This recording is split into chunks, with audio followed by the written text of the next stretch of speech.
예, 안녕하십니까. 미디어특위위원장 이상입니다.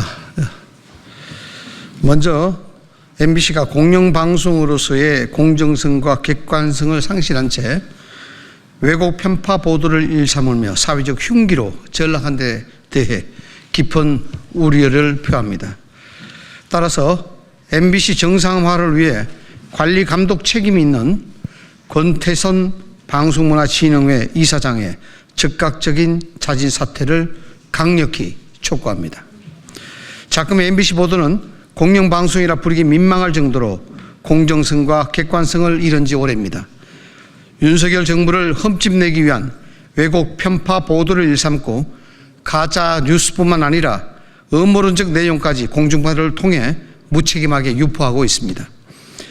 군이 123 계엄을 대비해 시신 수송 가방 영연백이죠. 3,000개를 추가 구매했다는 날조 보도가 그 대표적인 것입니다. 확인 결과 영연백 구매는 계엄과 무관했으며 추가 구매 시점은 계엄 종료 후인 12월 11일이었습니다. MBC의 주장대로라면 계엄이 종료한 뒤 계엄을 준비했다는 모순이 발생하는 것입니다. MBC는 이처럼 확인이 가능한 사실관계를 고의로 숨기고 선동 목적의 괴담을 유포한 사례가 한두 번이 아닙니다. 내부 조직적으로도 MBC는 자정 능력을 상실한 채 완전히 망가졌습니다. 최승호, 박선재 전 사장과 정형일 전 보도본부장은 민노총에 소속되지 않거나 소수 노조원들을 의도적으로 취재 업무에 배제했습니다. 법원도 1심에서 이들의 혐의를 인정해 유죄를 선고했습니다. 또한 MBC는 기상캐스터로 근무했던 고 오요한나 씨 직장 내 괴롭힘 의혹에 대해 철저히 외면하고 있습니다. 사회적 관심사로 떠올랐음에도 불구하고 MBC는 단 한 차례의 보도도 하지 않았고 고인의 부고도 내지 않았습니다. MBC가 해당 사건을 의도적으로 은폐한 게 아니냐는 국민적 의혹은 더욱 증폭되고 있습니다. 이러한 상황에도 불구하고 권 이사장은 MBC의 병폐를 바로잡긴커녕 방관하고 묵인해 오고 있습니다. 그 결과 MBC는 민노총 언론노조의 막강한 영향력 아래 친민노총, 친민주당 선전기구로 전락하고 말았습니다. 심지어 MBC 자체 감사 결과 안형준 사장에게 배임 수재 공범 혐의가 있음이 확인되었음에도 권 이사장은 이를 은폐하고 감사하는 데 급급했습니다.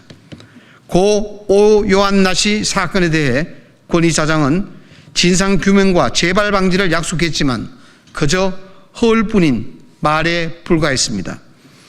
박문진은 고 오요한나 사건 진상규명에 어떠한 의지도 보이지 않고 있습니다. 권 이사장은 MBC를 이 지경으로 만든 책임을 통감하고 즉각 사퇴하시기 바랍니다. 이미 임기가 지난 지난해 8월 만료된 만큼 더 이상 자리에 연연할 이유가 없습니다. 아울러 사법부의 결정에도 깊은 유감을 표합니다. 대법원은 지난 13일 이진숙 방송통신위원장 체제에서 임명되었던 박문진 신임 이사들의 직무정지 가처분 사건을 심리 불속행 기각으로 종결했습니다. 앞서 헌법재판소는 방통위 2인 체제 의결에 법적 문제가 없다고 결정한 바 있습니다. 또한 박문진 이사 임명 사안에서 가처분을 이용한 서울행정법원 강재원 판사마저 구조가 비슷한 KBS 이사 임명 사안에서는 중대한 위반이 있다고 단정할 수 없다며 입장을 바꿨습니다. 그러나 대법원은 장장 120일을 끌다가 심리 불속행 기각이라는 무책임한 결정을 내렸습니다. 이로 인해 박문진은 권 이사장을 비롯한 문재인 정부 임명 이사들이 본안 소송 결과가 나올 때까지 직을 유지하게 되었습니다. 재판 지연이 일상화된 현재 사법 환경을 보면 현 이사들의 임기를 사실상 무제한 연장해 준 것이나 다름없습니다. 이는 행정부의 인사권을 사법부가 가로막는 것으로 상권분립 원칙을 심각하게 훼손하는 행위입니다.